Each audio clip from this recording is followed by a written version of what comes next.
अभी 27 जून को एक मूवी आने वाली है।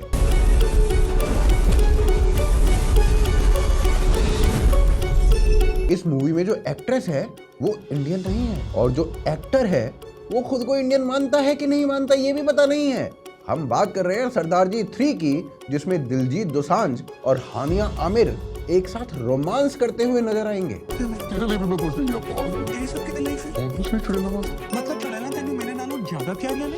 दिलजीत दोसांझ को इतनी भी शर्म नहीं आई कि जस्ट 1.5 महीने पहले पाकिस्तान के पिल्लों ने ना पहलगाम में अटैक किया था, पुंछ में गुरुद्वारे में बॉम्बिंग की थी और गोल्डन टेम्पल तक पर मिसाइल फेंका था।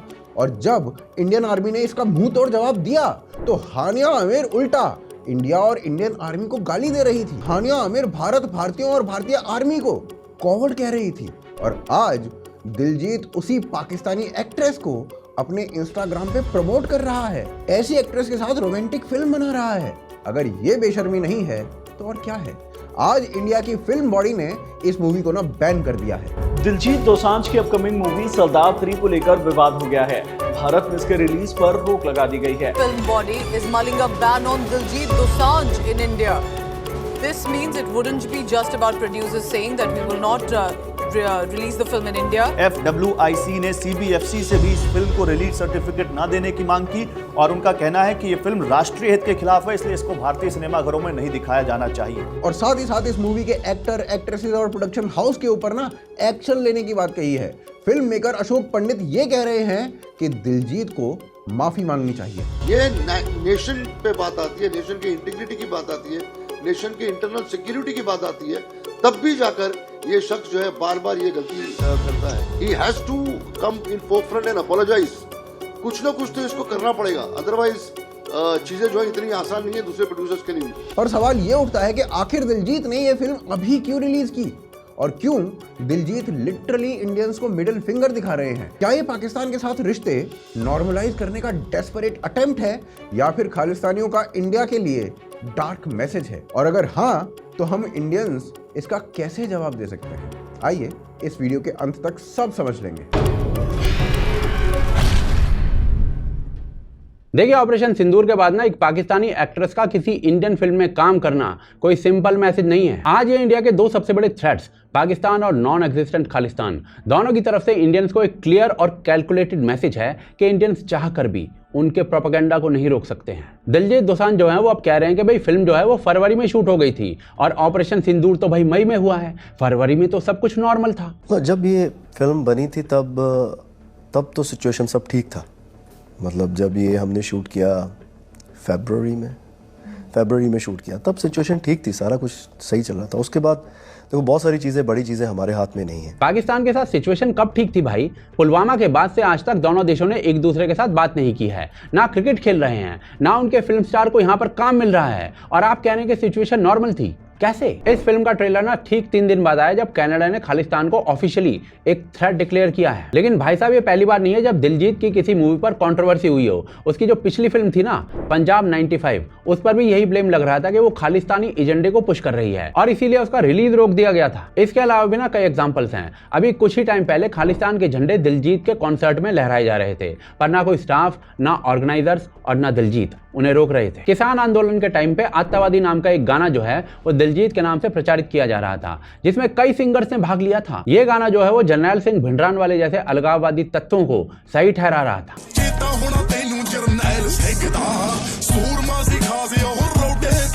इसके बाद दिलजीत दोसांझ पर गुरपतवंत सिंह पन्नू के सपोर्ट के आरोप में FIR दर्ज करवाने की मांग उठी। ये पन्नू जो है ना वो सिख फॉर जस्टिस यानी SFJ का सबसे बड़ा आतंकवादी है, जो ISI के समर्थन से खालिस्तान की मांग करता है। ये मुद्दा कांग्रेस सांसद रवनीत सिंह बिट्टू ने उठाया था और FIR की थी। 2019 में दिलजीत के ह्यूस्टन कॉन्सर्ट के लिए आयोजन जो है वो एक पाकिस्तानी सिटीजन रेहान सिद्दीकी द्वारा किया गया था, जो अलीजेडली पाकिस्तानी ISI का हैंडलर है। बाकी ISI की खालिस्तान के लिए क्या भूमिका है वो हम सब जानते हैं। 2017 में दिलजीत दोसांझ जो है वो जगतार सिंह जोहाल के समर्थन में और उसे फ्री करने के लिए ट्वीट करते हुए दिखते हैं। ये बंदा खालिस्तान लिबरेशन फोर्स का मेंबर है और इस तरीके से एक डेजिग्नेटेड टेररिस्ट है। अब देखिए, ये चीजें छोटी नहीं है, फुद्दू नहीं है। दिलजीत दोसांझ जो है वो खुद इनमें इन्वॉल्व रहा है। कंगना रनौत ने दिलजीत दोसांझ को पब्लिकली चैलेंज किया था कि वो ये कह दे कि वो खालिस्तान को सपोर्ट नहीं करता है, लेकिन दिलजीत जो है वो इस बात पर ऐसे चुप हो गया जैसे उन्होंने चाय की जगह फेविकॉल पी ली हो। यो हनी सिंह जो खुद पंजाब से है, उन्होंने दिलजीत को इस बात पर काफी अच्छा रिस्पॉन्स दिया था कि पंजाबी आगे हुए, मैं ये कहूंगा पंजाबी आगे हुए, मराठी आगे हुए, गुजराती आगे हुए, बिहारी आगे हुए, बंगाली आगे हुए, असामी आगे हुए, मद्रासी आगे हुए, पल्लू आगे हुए, बांग्ला आगे हुए, वी आर वन।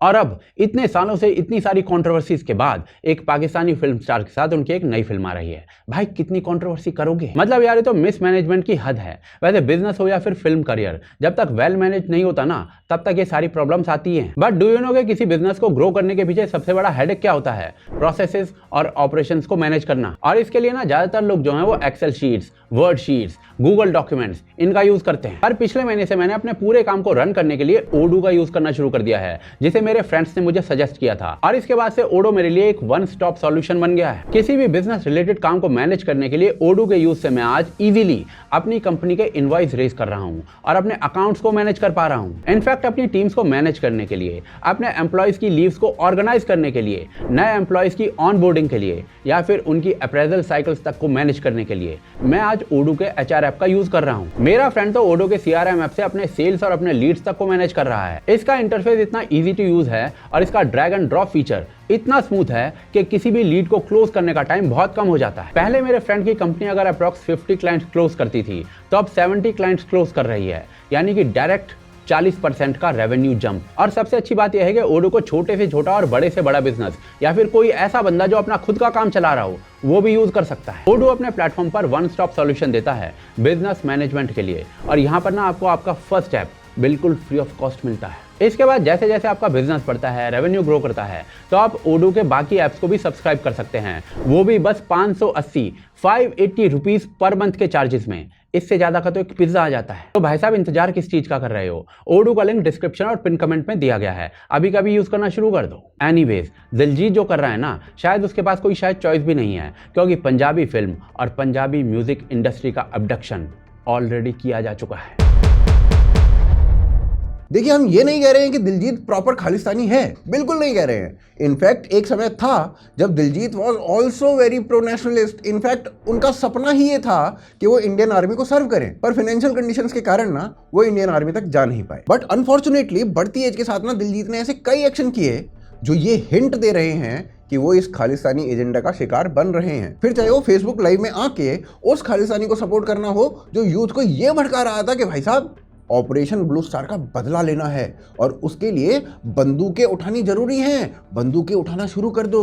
या फिर pro separatist Khalistani organisation Sikh for justice को सॉफ्ट सपोर्ट देना हो। इस सब के बारे में ना हमने पिछले चैप्टर में ढंग से बात की है। तो यहाँ पर प्रश्न ये उठता है कि आखिर दिलजीत जो एक समय पर इंडियन आर्मी जाने का सपना देखा करता था, वो दिलजीत आज खालिस्तानियों का प्यादा क्यों बन चुका है? तो इसका ना बेसिक रीजन यही है कि पंजाबी म्यूजिक इंडस्ट्री में खालिस्तानी लॉबी का बढ़ता हुआ डोमिनेंस देखा जा सकता है। दरअसल पंजाबी म्यूजिक एक टाइम पे पंजाब की कल्चरल आइडेंटिटी का बैकबोन हुआ करता था। पंजाबी इंडस्ट्री में कई टॉप क्लास सिंगर्स हुआ करते थे जो काफी प्रो नेशनलिस्ट थे। आज के विरुद्ध पहले पंजाबी म्यूजिक में ना सेपरेटिस्ट प्रोपेगेंडा, गैंग ग्लोरिफिकेशन और गन कल्चर, इनका ग्लैमराइजेशन नहीं हुआ करता था। ये सब ना तब शुरू हुआ जब पंजाबी म्यूजिक इंडस्ट्री में खालिस्तानी लॉबी एक्टिव होने लगी। अब सवाल ये उठता है कि आखिर खालिस्तानी लॉबी ने कैसे इस इंडस्ट्री को टेक ओवर किया? तो ये सब समझने के लिए ना हमें 1988 में जाना होगा, जब अमर सिंह चमकीला को खालिस्तानियों ने 1988 में मार दिया था। क्योंकि चमकीला खालिस्तान पर ना ओपनली बोला करता था। ये खालिस्तानी अलग अलग ऑर्गेनाइजेशंस बनाकर काम करते थे, जैसे बब्बर खालसा, दल खालसा, एटसेट्रा एटसेट्रा एटसेट्रा। ये मर्डर मात्र एक असैसिनेशन नहीं था, बल्कि एक ओपन वार्निंग थी कि Punjabi music had to either bend or break. जो खालिस्तानियों के अगेंस्ट गया या उनके एजेंडा को चैलेंज किया, वो टारगेट बनाया जाएगा।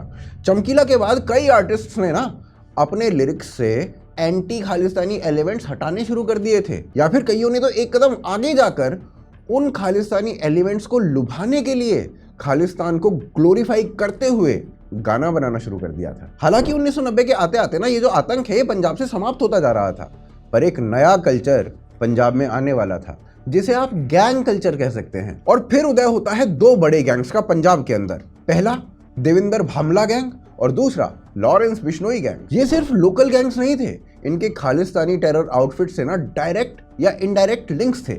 फॉर एग्जाम्पल भामरा का जो गैंग था ना वो खालिस्तानी टाइगर फोर्स यानी कि KTF इसका आइडियोलॉजिकली और ऑपरेशनली सपोर्ट करता था और इनसे लिंक रखता था। अब आप ये सोच रहे होंगे कि ये जो गैंग थे ये म्यूजिक इंडस्ट्री में कैसे पेनिट्रेट कर गए फिर? तो ये सिंपल है, आज की पंजाबी म्यूजिक इंडस्ट्री इस नेक्सस से डीपली अफेक्टेड है। गैंग्स इलीगल तरीकों से ना पैसा कमाते हैं और वो पैसा बाद में म्यूजिक वीडियोस, लाइव शोज और सोशल मीडिया कैंपेन्स में ना इन्वेस्ट किया जाता है, जिसमें खालिस्तानी फिगर्स को ग्लोरीफाई किया जाता है, गन कल्चर को प्रमोट किया जाता है और इंडियन हिस्ट्री को डिस्टॉर्ट कर दिया जाता है। म्यूजिशियंस जो है ना वो इस पूरे इकोसिस्टम के या तो टूल बन जाते हैं या फिर विक्टिम बन जाते हैं।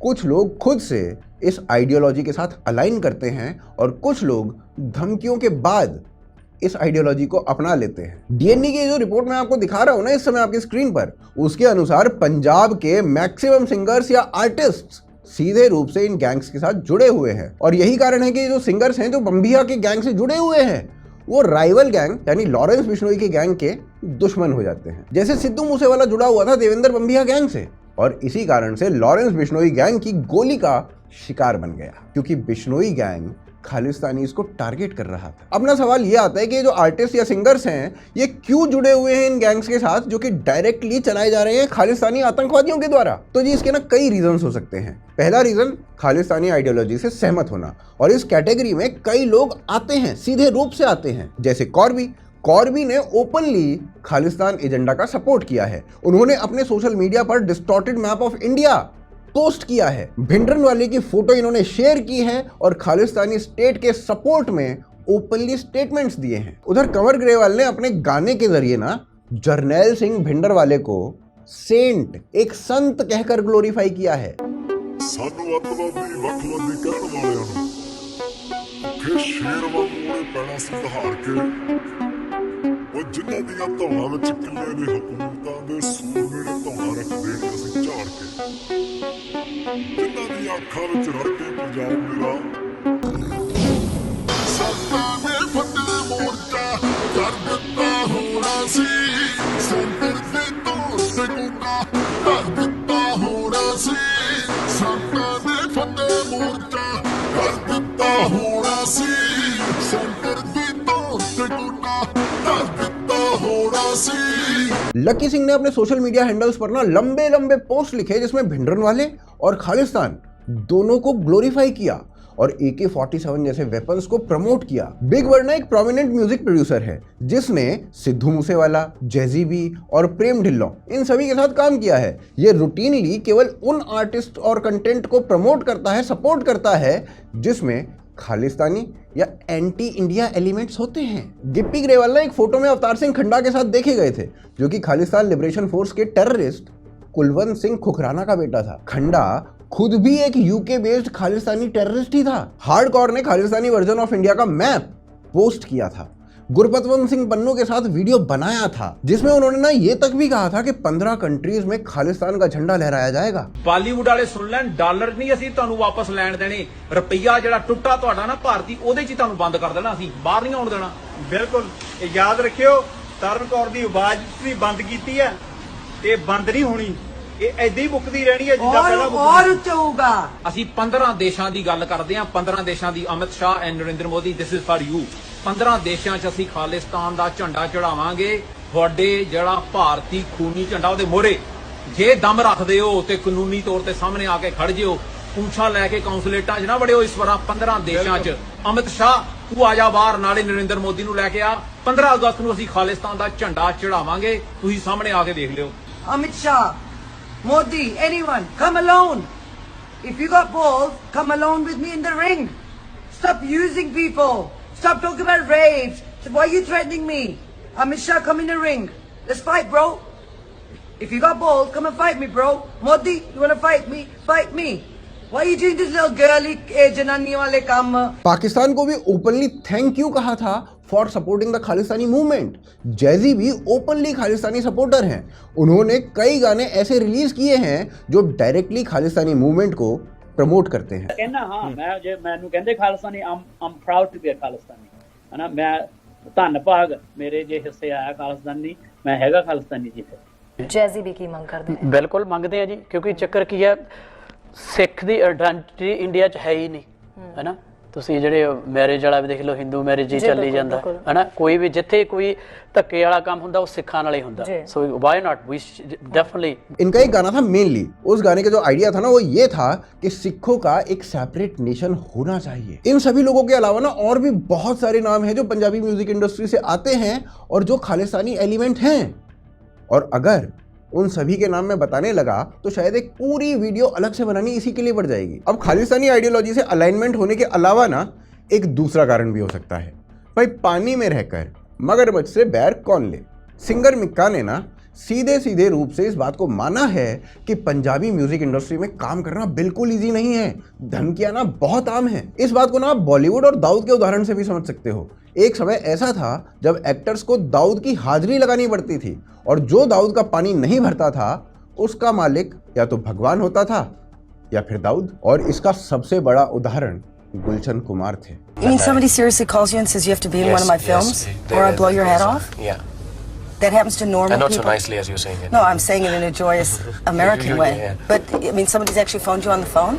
Yeah, they would tell you that. अब आपको क्या ऐसा लगता है कि दिलजीत खालिस्तानी समर्थित पंजाबी म्यूजिक इंडस्ट्री के विरुद्ध वो स्टैंड ले सकते हैं जो कभी प्रीति जिंटा ने बॉलीवुड में अंडरवर्ल्ड की पकड़ पर लिया था? मेरे विचार में तो ये बहुत मुश्किल है, क्योंकि कोई सिंगर जो पंजाबी म्यूजिक इंडस्ट्री के कारण ना पूरी दुनिया भर में पॉपुलैरिटी भी कमा रहा है, फेम और पैसा भी कमा रहा है, तो इस सबको क्यों खोना चाहेगा? आज पंजाबी म्यूजिक इंडस्ट्री में कई ऐसे सिंगर्स हैं जिनको खालिस्तानी से डायरेक्टली या इनडायरेक्टली फंडिंग मिल रही है। क्योंकि ये जो पंजाब के गैंग्स हैं ना, ये गैंग्स ना एक्सटॉर्शन, शराब, ड्रग्स, इन सभी चीज़ों से पैसा कमाते हैं और वो पैसा इनडायरेक्टली खालिस्तानी आतंकियों के पास जाता है। और इस पैसे को या तो फिर वो आगे री इन्वेस्ट करते हैं पब्स या बार में, या फिर म्यूजिक वीडियोज़ में। और म्यूजिक वीडियोस में ना भर भर कर खालिस्तानी नैरेटिव्स को परोसा जाता है। इस सब के बाद ये ना एक कैलकुलेटेड मैसेजिंग स्ट्रैटेजी है और ये सब करते हुए क्रोर्स ऑफ व्यूज मिलते हैं। यूथ इन गानों को कंज्यूम करता है जिन गानों में खालिस्तानी आइडियोलॉजी भर भर कर डाली गई है। यूथ के दिमाग पर वो खालिस्तानी आइडियोलॉजी हिट करने लगती है जिसका पंजाब के यूथ पर बहुत गहरा और बहुत खतरनाक असर पड़ रहा है। कैसे? देखिए, जब से पंजाबी म्यूजिक इंडस्ट्री और फिल्म इंडस्ट्री पर इन गैंगस्टर्स और खालिस्तानी लॉबी का डोमिनेंस बढ़ा है, इसका असर आज पंजाब की सोसाइटी में साफ दिख रहा है। ये नेगेटिव इन्फ्लुएंस जो है ना, हर एस्पेक्ट में दिख रहा है। ड्रग कंजम्पशन के नॉर्मलाइजेशन से लेकर गैंग कल्चर के ग्लोरिफिकेशन तक और सॉफ्ट सेपरेटिस्ट प्रोपेगेंडा के प्रचार तक भी। आज पंजाबी मूवीज और म्यूजिक इंडस्ट्री में कई बार देखा गया है कि ओपनली खालिस्तान का एजेंडा पुश किया जा रहा है। और ये कोई छोटे मोटे अंडरग्राउंड सिंगर्स नहीं कर रहे हैं, बल्कि पंजाबी इंडस्ट्री के टॉप लेवल के सिंगर्स, जायंट्स कर रहे हैं। फॉर एग्जांपल सिद्धू मूसेवाला की ही बात कर लीजिए। मूसेवाला ने अपने ट्रैक में कई बार भिंडरान वाले को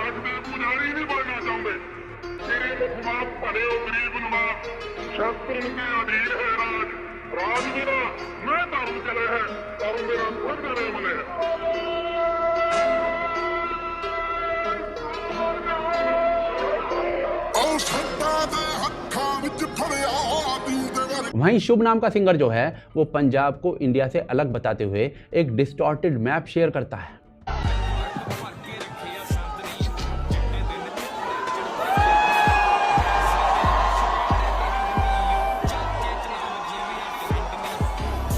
और ऐसा करने वाले ये कोई अकेले सिंगर्स नहीं है। I'm proud to be a Khalistani है ना। मैं ਧੰਨ ਭਾਗ ਮੇਰੇ ਜੇ ਹਿੱਸੇ ਆਇਆ ਖਾਲਿਸਤਾਨੀ, ਮੈਂ ਹੈਗਾ ਖਾਲਿਸਤਾਨੀ ਜੀ। 15 ਦੇਸ਼ਾਂ ਦੀ Amit Shah and Narendra Modi this is for you. 15 देशों च ਅਸੀਂ खालिस्तान ਦਾ ਝੰਡਾ ਚੜਾਵਾਂਗੇ।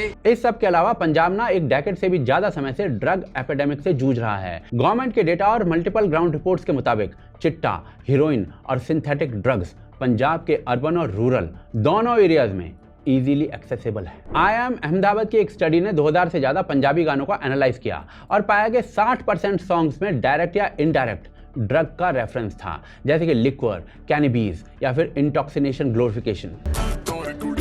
ਹੁਣ ਮੁੰਡਿਆਂ ਨੂੰ ਹੋਸ਼ ਕਿੱਥੋਂ ਆਵੇ ਨਾ ਗਿਣੀ ਦੀ ਅੱਖ ਵਾਲੀਏ ਨਾ ਗਿਣੀ ਦੀ ਅੱਖ ਵਾਲੀਏ ਨਾ ਗਿਣੀ ਦੀ ਅੱਖ ਵਾਲੀਏ ਸਭ ਕੀਲ ਤੇ ਤੂੰ ਗੱਭਰੂ ਕਵਾਰੇ ਹੋ ਦਾਰੂ ਬਦਨਾਮ ਕਰਦੀ पंजाब यूनिवर्सिटी चंडीगढ़ के एक सर्वे में सामने आया कि 39% कॉलेज गोइंग स्टूडेंट्स ये मानते हैं कि पंजाबी सॉन्ग्स उनके आसपास के लोगों के ड्रग यूज बिहेवियर को इन्फ्लुएंस करते हैं। हालत इतनी खराब हो गई थी कि खुद पंजाब के डीजीपी ने ऑफिशियली सिंगर्स को वार्निंग दिया था कि वो अपने गानों में लिक्वर और ड्रग कल्चर को प्रमोट करना बंद कर दें, क्योंकि ऐसे गाने यूथ में ड्रग मैनेज को बढ़ा रहे हैं। पर पंजाबी म्यूजिक इंडस्ट्री में सिर्फ ड्रग्स नहीं है, एक और डिस्टर्बिंग ट्रेंड चल रहा है, ऑर्गेनाइज्ड क्राइम और गैंग वायलेंस का नॉर्मलाइजेशन। म्यूजिक वीडियोस में राइफल्स, पिस्टल्स, AK-47 ओपनली दिखाए जाते हैं। लिरिक्स में गैंग एफिलिएशन और वायलेंट रिटेलिएशन ओपनली मेंशन किया जाता है। एकेडमिक डेटा से भी ये पैटर्न कंफर्म हो जाता है। 2022 में भटिंडा यूनिवर्सिटी के एक यूथ बिहेवियर सर्वे में बताया गया कि करीब 48% स्टूडेंट्स ये मानते हैं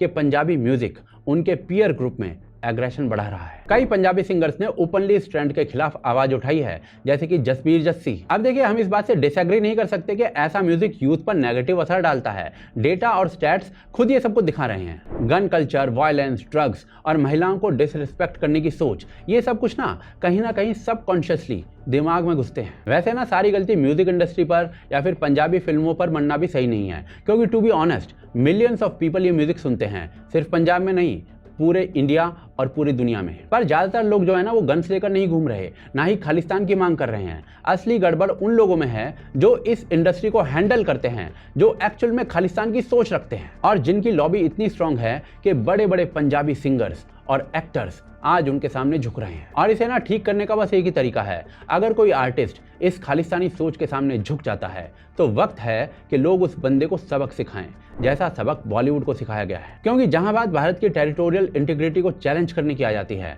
वहां पर कोई भी एक्सक्यूज नहीं चल सकता है। पर सवाल ना ये आता है कि दिलजीत को सबक सिखाया कैसे जाए। देखिए, अभी तक हम ये समझ चुके हैं कि दिलजीत खुद खालिस्तानीज को एंडोर्स नहीं करता होगा, but he has to bend against these forces. अब उसका रीजन जो भी हो, पैसा हो, फेम हो या डर हो, इसका जवाब दिलजीत बेहतर दे पाएगा, हम तो नहीं दे पाएंगे। मेरा मानना यह है कि दिलजीत में भी अ गुड पर्सन और हो सकता है उसके इंटेंशंस भी अच्छे हों, लेकिन शायद वो डरते हैं कि कहीं उनके फैन बेस का वो हिस्सा जो ओपनली एंटी इंडिया और एंटी हिंदू है, उनसे एलियनेट ना हो जाए। और वही ग्रुप आज खालिस्तान के प्रोपेगेंडा को वर्ल्ड लेवल पर पुश कर रहा है। इसीलिए कंगना के बार बार कहने के बाद भी दिलजीत ने एक अक्षर खालिस्तान के विरोध में नहीं बोला। उस समय ना दिलजीत दल खालसा जैसे ओपनली खालिस्तानी टेररिस्ट ग्रुप्स को ना फॉलो किया करता था ट्विटर के ऊपर, और जब उसे इस बात के लिए कॉल आउट किया गया, उसके बाद उसने दल खालसा को अनफॉलो किया। अब दिलजीत ने ऐसा क्यों किया? शायद हो सकता है कि ये जो ग्रुप है ये फाइनेंशियली भी दिलजीत के लिए काफी ल्यूक्रेटिव हो, यानी बहुत सारा पैसा वहीं से आता हो।